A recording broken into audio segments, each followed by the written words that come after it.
소망이 늘 함께 하시기를 주님의 이름으로 간절히 축원합니다.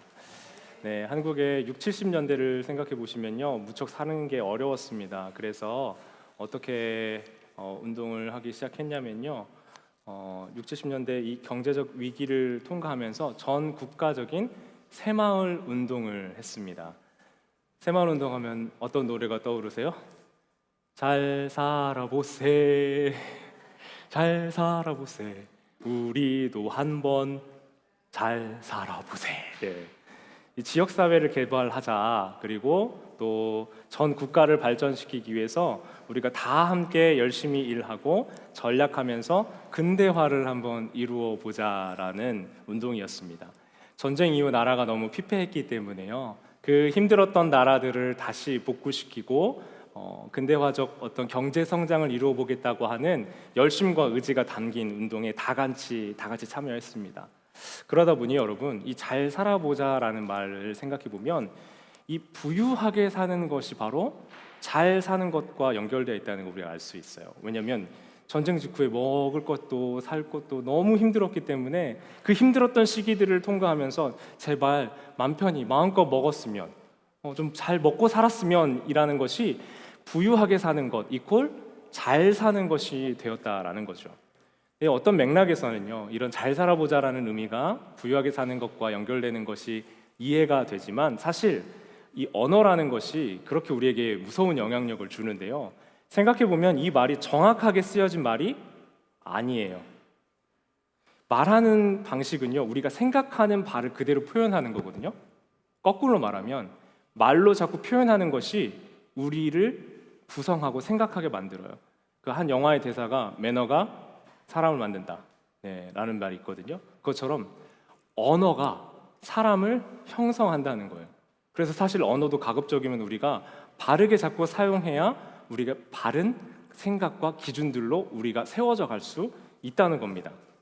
잘 산다라는 말, 잘 사는 집의 반대말이 뭐예요? 못 사는 집이죠. 자, 우리가 못 사는 집이라고 생각할 때, 이야기할 때 어떤 집을 얘기하는 거예요?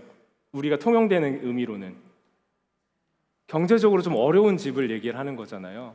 근데 여러분, 거꾸로 여쭤볼게요. 경제적으로 못 산다고 해서, 경제적으로 좀 부유하지 않다고 해서 못 사는 겁니까? 무슨 말인지 이해되세요? 돈이 많은 집을 정확하게 표현하면 잘 사는 집이 아니라 뭐라고 표현해야 돼요? 부잣집인 거예요. 그런데 우리는 돈이 많은 집을 잘 사는 집, 돈의 소유가 적은 집을 못 사는 집이라고 잘못 표현하고 있지 않냐는 말이에요. 돈이 많아도 잘 못 사는 사람이 많고요, 돈이 없어도 잘 사는 사람이 있다라는 말입니다. 이런 작은 개념부터 우리 안에 혼재되어 있기 때문에요, 우리가 무엇이 하나님의 뜻과 기준에 합한 기준인지, 하나님의 뜻으로 세상을 보고 헤아리는 것이, 세상을 보는 것이 어떤 의미인지 알기 어려워지기 시작하는 거예요. 여러분, 구약에서 보면 구약은 번영주의적 관점이 있어요. 그래서 하나님께서 주시는 복을 어떻게 보냐면요, 하나님을 사랑하는 사람에게 하나님께서 물질을 부어주시고 복을 주시기 때문에 가급적 우리가 최대한 많이 받아야 된다는 게 구약의 번영주의적 관점이에요. 근데 한편 신약을 보면 어때요? 신약에서는 금욕주의적인 관점이 좀 있어요. 그래서 대표적으로 우리 여러분 돈 하면 떠오르는 구절이 뭘까요? 돈을 사랑함이 일만하게 뿌리니라. 이런 식으로 금욕적인 관점에서 청빈을 이야기하는 예수님의 가르침들을 우리가 보고 기억하게 되는 거예요. 그러니까 어떤 것이 성경적으로 옳은 관점인지 우리 안에 정립이 잘 안 되어 있습니다. 그러다 보니 그리스도인들의 물질관은 어떻게 정리가 돼요? 자, 그러면 이 중간에서 어디쯤 택해야겠다. 여러분, 어디쯤 택하세요? 우리가 물질에 좀 초월해 있고 좀 잘 베풀고 나누고 살다 보면, 이 신약처럼 좀 실천하고 살다 보면 하나님께서 구약처럼 복을 때려 부어주시겠지.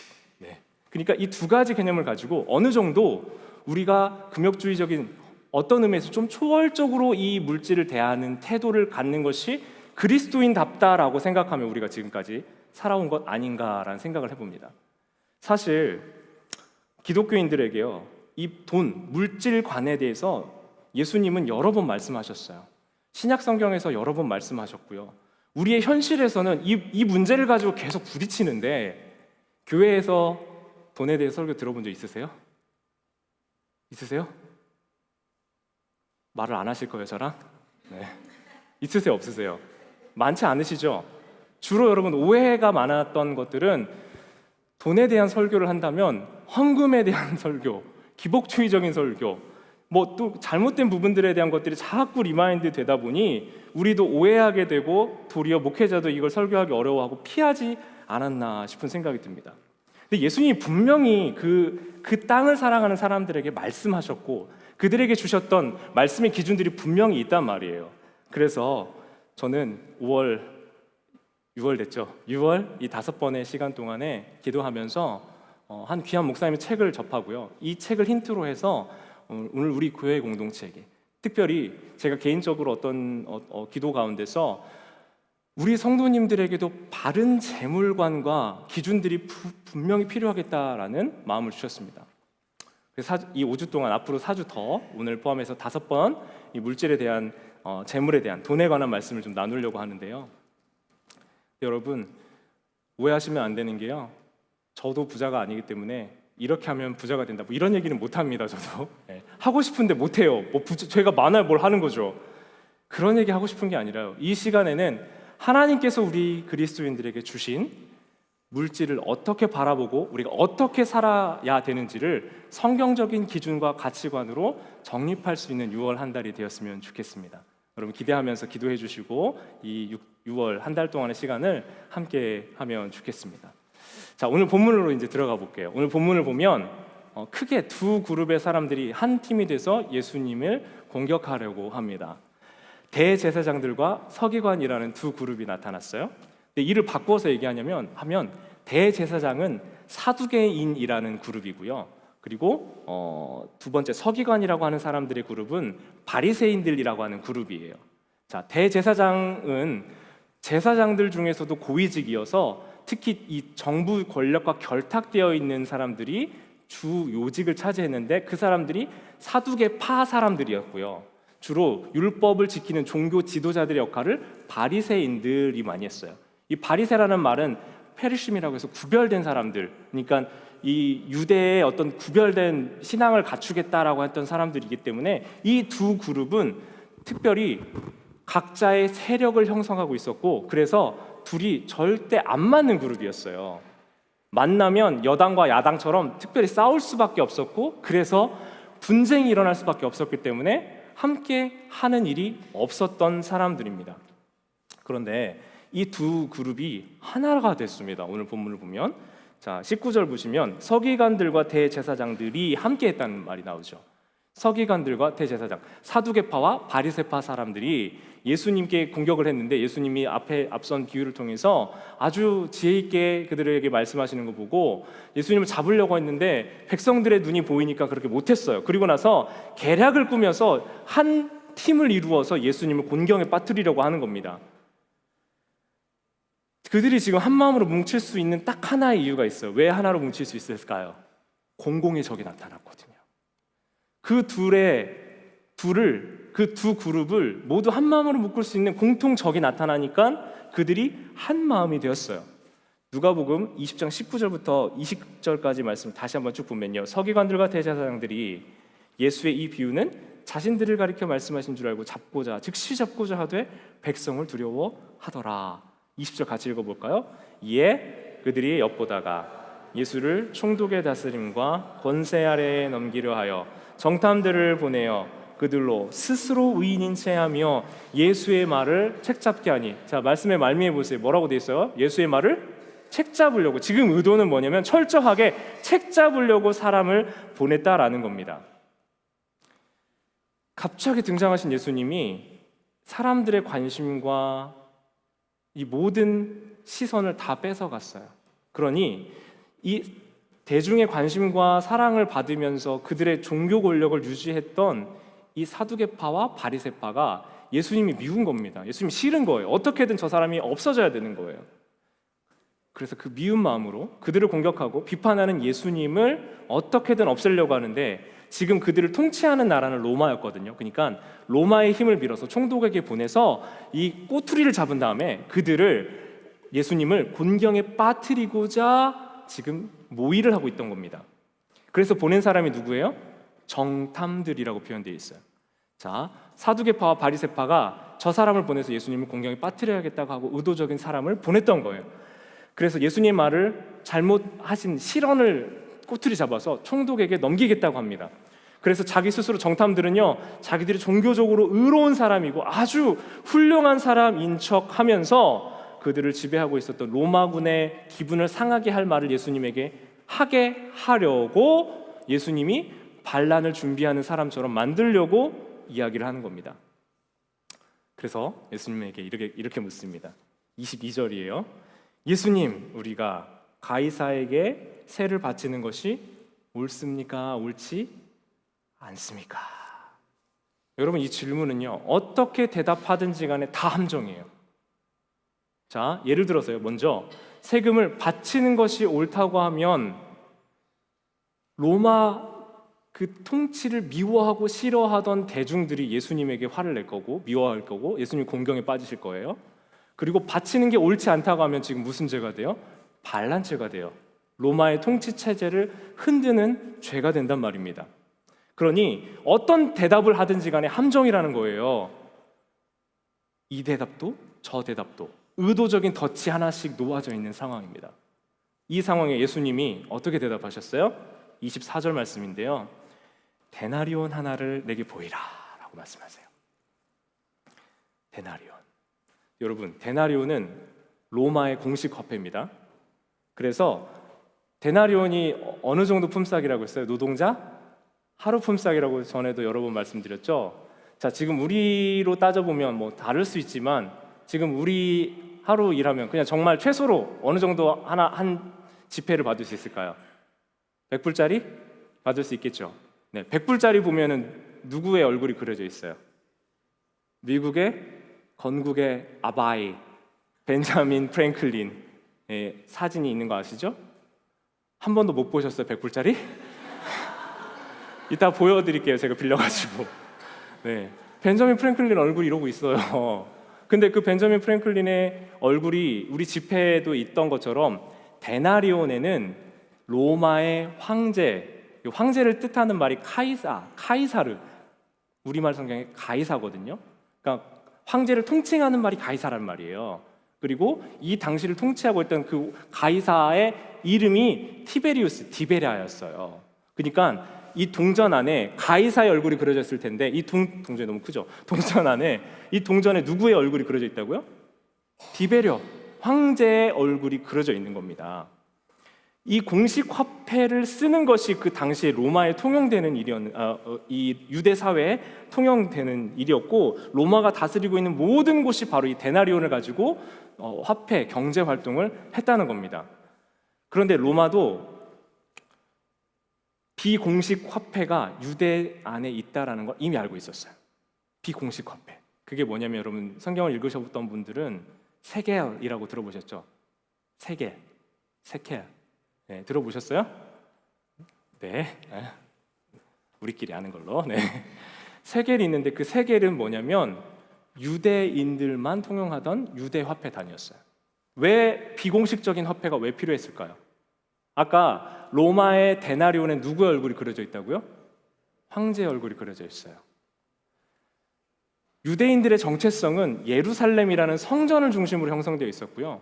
그래서 여기 보시면 이 디베리오의 얼굴을 그려진 이 황제의 얼굴이 새겨진 돈을 가지고 성전 체제를 유지하기 위한 성전을 위한 헌금을 할 수가 없었던 거예요. 이해되세요? 유대인들이라면 성전에 바치는 성전세를 드림으로써 자신들의 정체성을 유지했다고요. 예루살렘 성전을 중심으로 그들이 누구인지를 기억하고 기념하면서 공식적으로 유지하던 그들의 정체성을 유지해주던 예루살렘 성전이 있었는데 그 성전에 이방 황제의 얼굴이 그려진 돈을 가지고 헌금할 수 없다가 유대인들이 가진 아이덴티티, 정서였던 거예요. 그래서 그들의 그 특별한 종교심 때문에 그들에게 이 로마 정부가 알면서도 어느 정도 용인을 해주고 세겔이 이 유대 예물 드리는 사회에서는 쓰여질 수 있도록 했던 거예요. 자, 그러니까 종교 지도자들에게 거룩한 돈은 무슨 돈이에요? 세겔이고요. 거룩하지 않고 속된 돈은 데나리온이었던 거예요. 그런데 여기서 중요한 건 이 두 가지가 다 쓰였다는 거예요. 이 당대에 두 가지가 다 쓰였다는 게 중요해요. 왜냐하면 외부에서는 경제적인 활동을 다 할 때는 뭘 써야 돼요? 데나리온을 써야 되죠. 성전에 가서 성전 예물을 드릴 때만 세겔을 드렸어요. 근데 그 세겔을 내가 아무리 이것이 거룩한 돈이라고 생각하고 그 통용되는 화폐 세계 안에 가져와서 쓰려고 하면 쓰여질 수 있을까요? 없을까요? 없어요. 그러니 그들 품 안에는 모두 데나리온이 있었다는 거예요. 만약에 예수님이 너희 주머니에 있는 돈을 하나 내보이라 라고 했으면 그들이 뭘 꺼내서 줬을까요? 세겔을 꺼내서 줬을 겁니다. 예수님이 뭐라고 물어보셨어요? 정확하게 데나리온 하나를 내보이라 라고 하셨죠. 그리고 그 데나리온을 보고 이렇게 예수님이 여쭤보십니다. 보이라, 내게 보이라 하면서 예수님이 이렇게 보세요. 여기 누구 형상과 글이 있느냐? 그러니 당연히 누구 형상이 있어요, 여러분? 가이사의 얼굴이 있죠. 황제의 형상이 있습니다. 자, 여러분 여기까지 듣고 벌써 이해가 되신 분 있으세요? 제가 지금 무슨 얘기 하는지 알고 계시죠, 여러분? 따라오고 계세요? 화이팅! 네, 조금만 더 거의 다 왔어요. 제가 설명해 드릴 거예요. 거룩하고 의로운 채 하면서 실제로 종교적인 이 옷을 입고 아주 거룩천척하면서 하나님의 사람인 척하면서 왔던 정탐들의 품 안에 뭐가 있었다고요? 세속적인 돈인 데나리온이 있었다고요. 그러니까 여러분 예수님이 그들에게 돈을 달라 했으면 세겔을 줬을 텐데 그들 품 안에도 데나리온이 있으니까 아무 생각 없이 꺼내서 줬던 거예요. 돈에 대해 거룩하고 초월적인 모습을 하고 있었지만 그들 주머니에서 뭐가 나와요? 속된 돈 데나리온이 나왔다는 겁니다. 이 종교 지도자들이 항상 해왔던 행태는 뭐냐면요, 속되고 거룩한 걸 구분합니다. 철저하게 구분해요. 그리고 거룩한 것을 추구하며 속된 것은 멀리한다고 했지만 실제로 그들 주머니에서 나온 건 뭐라고요? 속된 데나리온이 나왔다고요. 예수님은요, 거룩한 채 하고 있지만 실상은 이 땅의 현실을 발딛고 살아갈 수밖에 없는 그들에게 마치 이 세상을 초월한 듯한 위선과 거짓으로 계폼을 잡고 있는 그들을 지적하면서 이 상황을 이렇게 의도해 가셨다라는 거예요. 그러니까 여러분 이 본문을 보면서 이해가 잘 안 됐던 이유는 이런 배경 맥락이 없으니 예수님이 가이사에게 주고 그냥 예수님이 하나님의 것은 하나님께서 주라고 했던 이 마지막 문장만 우리가 이해하면서 예수님이 둘 다 대답하셨구나 하고 어느 정도 이해하고 넘어가지만 사실은 이런 흘러가는 흐름의 이야기 안에서 예수님은 그들의 이 속된 것과 거룩한 것을 구분하고 아닌 척하고 있지만 실상은 이 땅을 딛고 살아갈 수밖에 없으면서도 초월적인 사람들인 척하고 있는 종교 지도자들과 그들의 위선에 대해서도 이야기하고 계셨다라는 겁니다. 특별히요, 예수님은 이 상황들을 통해서 우리에게도 말씀을 주시는데요, 돈에 대해서 사실은 이 질문할 자격도 없는 사람들이 와가지고 어쩌면 그 종교 지도자들에게 돈을 받아서 하수인이 된 거잖아요. 그죠? 그냥 봉사하는 일 아니었을 거라고요. 그 돈 받아가지고 아마 그 돈이 주머니 안에 있었을지도 몰라요. 그게 나온 걸지도 모릅니다. 어쩌면 질문할 자격도 없는 그 사람들에게 그 사람들이 하는 말을 들으시고 예수님은 그들의 모습뿐만 아니라 위선뿐만 아니라 돈의 기능과 위치를 제자리로 돌려보내십니다. 돈은요, 예수님이 둘 다를 말씀하고 계신 것처럼 돈의 기능은 그 자체로 선하지도 악하지도 않다는 거예요. 돈은 가치 중립적인 거예요. 돈 자체는. 그래서 결국 그 돈을 어떻게 벌고 어떻게 쓰는지에 따라 달라 있고요. 그 돈을 누가 어떻게 쓰는지, 곧 사람이 어떻게 그것을 사용하는지에 따라서 그 돈이 가치가 부여된다는 말이에요.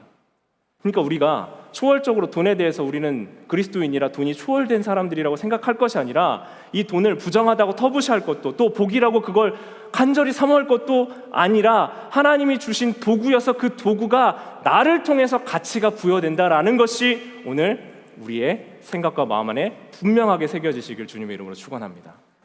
자, 이제 예수님의 말씀 한 번 더 정리하고 핵심을 보면요, 청빈하고 거룩하게 보이고 말로는 무슨 멋지고 대단한 것처럼 예수님한테 의로운 채 하면서 왔던 그 사람들에게 예수님이 주머니에 이 황제색인 동전이 있는 것들을 보이시면서 일상 현실을 외면하고 초월하게 살라고 하는 게 아니라 그리스도인은 돈이 어디에 위치해 있는지를 분명하게 알고 사는 사람들이라고 오늘 우리에게 말씀을 주세요. 거룩하고 속된 것을 자꾸 나누는 구도가 잘못됐고요. 돈을 1차원적으로는 먹고 사는 수단으로 쓰며 도구로 우리에게 기능한다라는 것을 예수님이 이 상황을 통해 우리에게 말씀 주시길 원하는 거예요. 그러니까 이 돈이 어떻게 되는 거예요? 이 돈을 그들이 들고 있던 이 데나리온, 가이사에게 내야 될 것 가이사에게 내고 하나님께 드릴 것은 하나님께 내라고 얘기하시면서 돈 자체에 어떤 의미 부여를 하던 것들을 명료하게 예수님이 말씀하셨다는 겁니다. 근데 여러분, 돈이면 다 될 것 같은 생각 속에서 돈의 힘이 강하고 돈의 힘으로 무엇이든 할 수 있다라고 생각하면요, 돈은 도구로서의 기능이 아니라 그 기능을 잃고 신의 역할을 하기 시작해요. 돈이 문제를 만들어내는 경우가 언제라고요? 돈의 힘에 의해서 돈으로 무엇이든 할 수 있다라고 생각하는 자리가 바로 돈이 신이 되는 자리라는 거예요. 돈뿐만이 아니에요. 여러분이 생각하고 있는 학벌이든 어떤 실력이든 권력이든 내가 가지고 있는 어떤 힘이든 내가 그걸 사용해서 내 마음대로 무엇이든 할 수 있다라고 생각하면 그것이 도구가 아니라 나의 신 하나님 자리를 대신 차지하고 있다는 거예요. 전능하신 하나님께서 내 삶을 주관하시고 다스린다는 신앙 고백이 아니라 그것이 나의 힘이 되면 그것이 나의 만몬 곧 우상으로 돼서 이것이 나의 주인 노릇을 하기 시작하는 겁니다.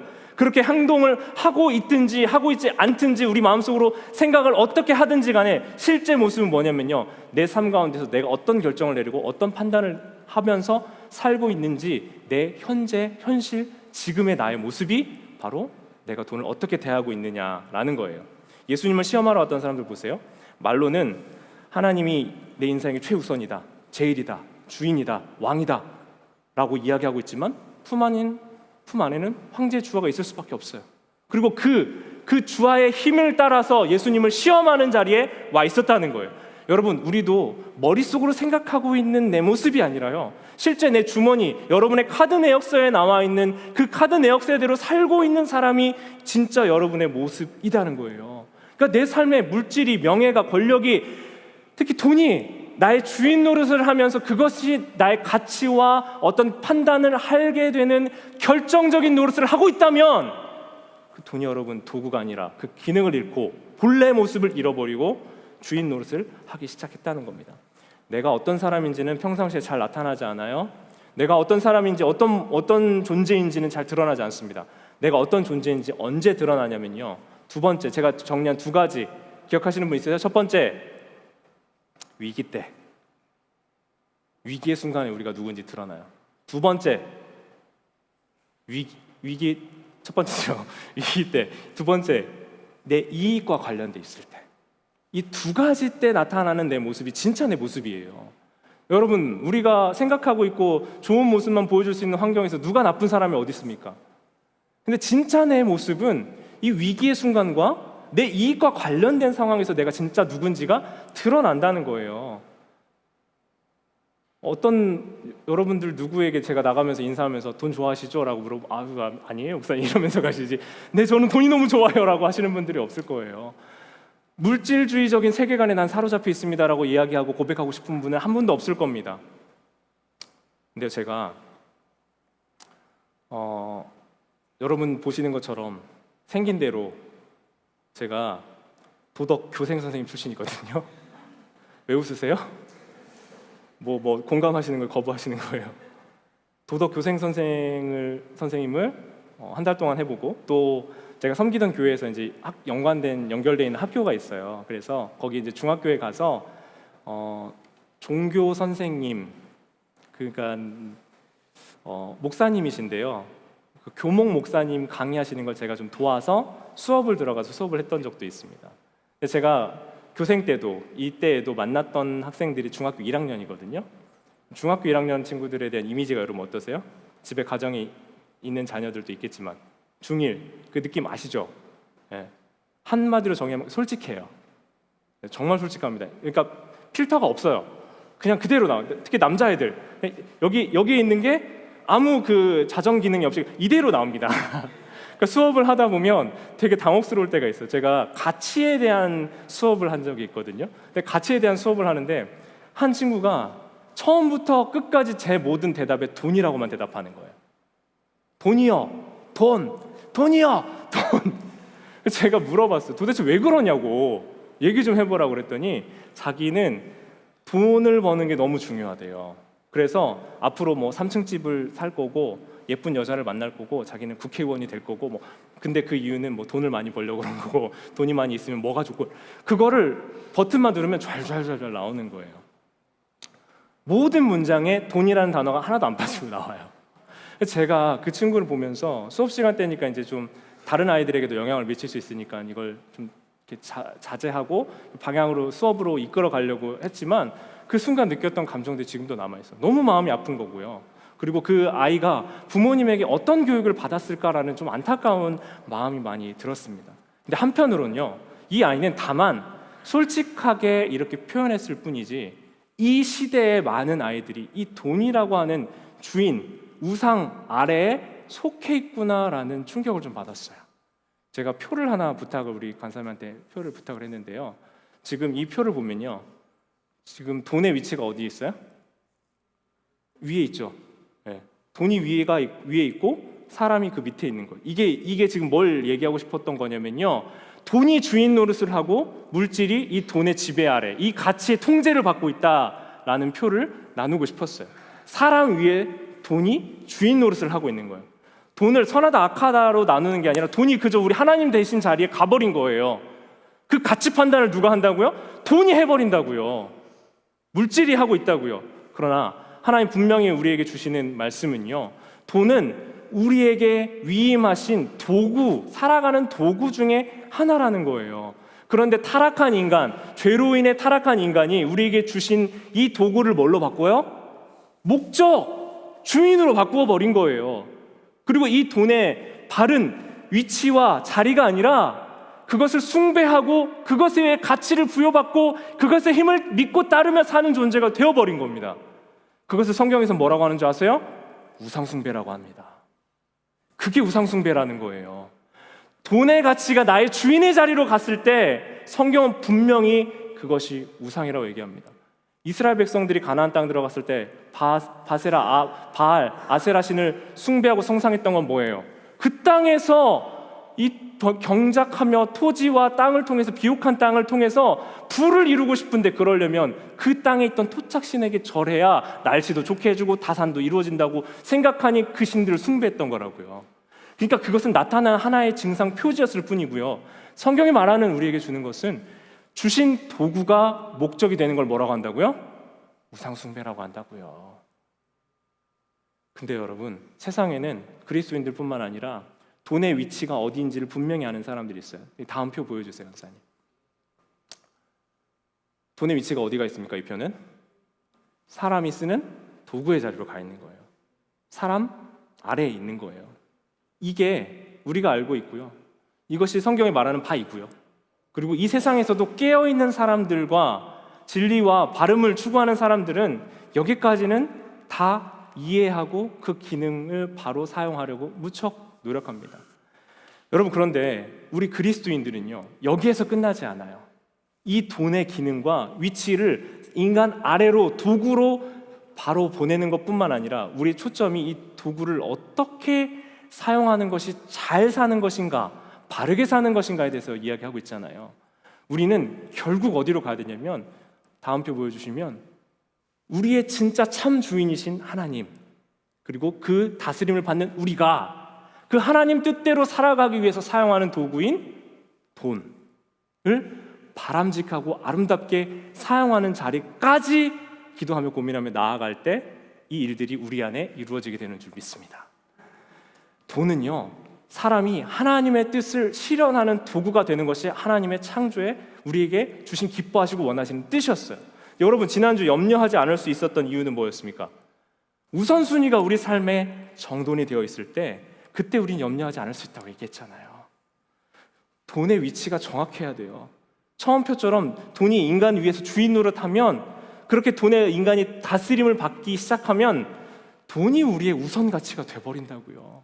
그러니 그 돈의 지배를 받고 돈이라는 주인에 의해서 그 돈에, 여러분 생각해 보세요. 여러분이 스스로 자율적이고 독립적으로 살아간다 생각하지만 실제로 돈이라는 가치가 여러분들을 주관해서 어떤 결정을 내리고 판단을 내리고 살아가는 기준과 목적을 설정하고 있다면 그 돈이 여러분의 주인 노릇을 하고 있다고요.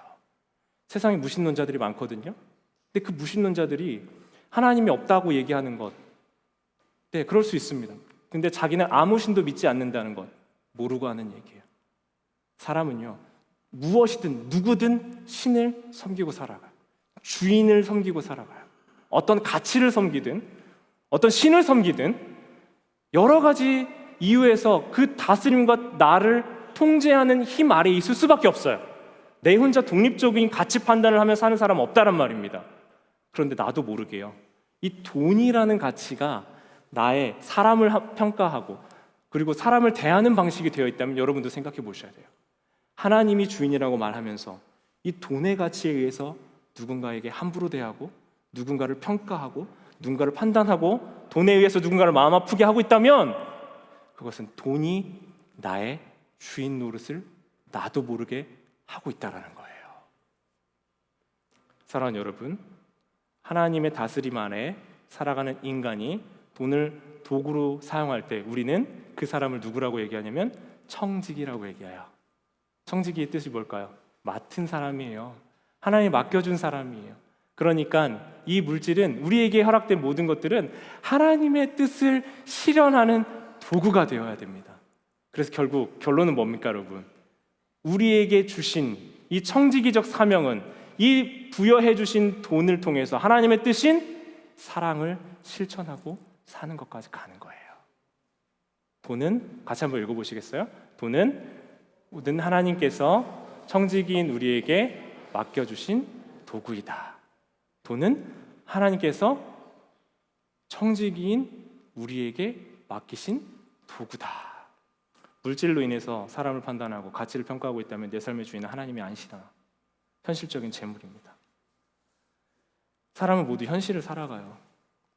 목사님, 제가 처한 현실이 그래요. 목사님 너무 몰라서 그래요. 여러분, 저도 현실을 살아가고 있습니다.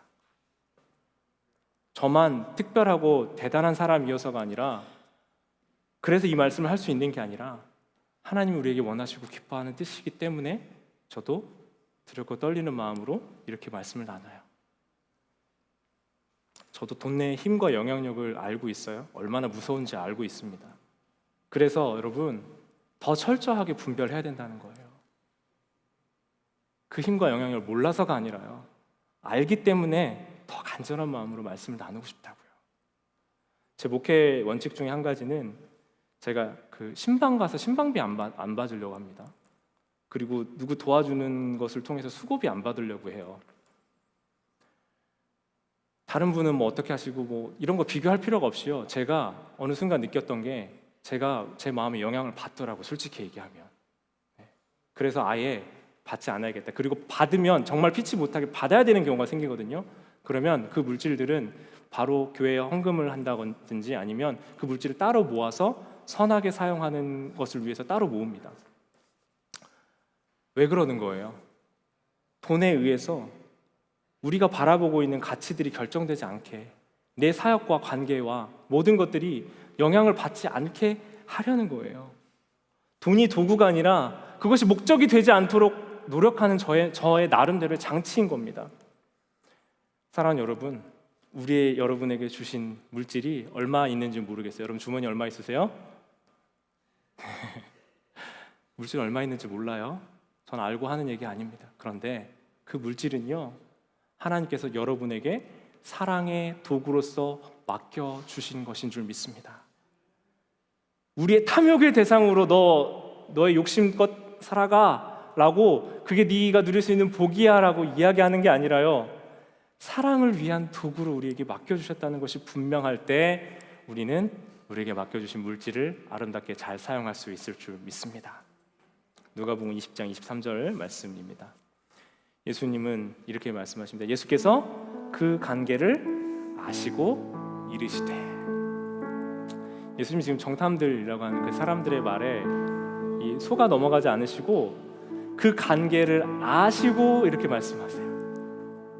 그들을 훈계하고 권면하세요.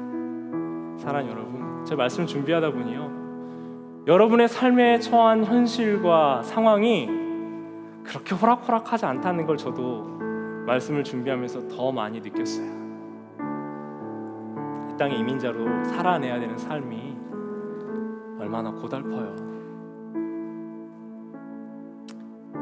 그런데 여러분이 지금 처해 있는 현실 상황과 여러분이 지금 처한 문제 상황이 어려울 수 있지만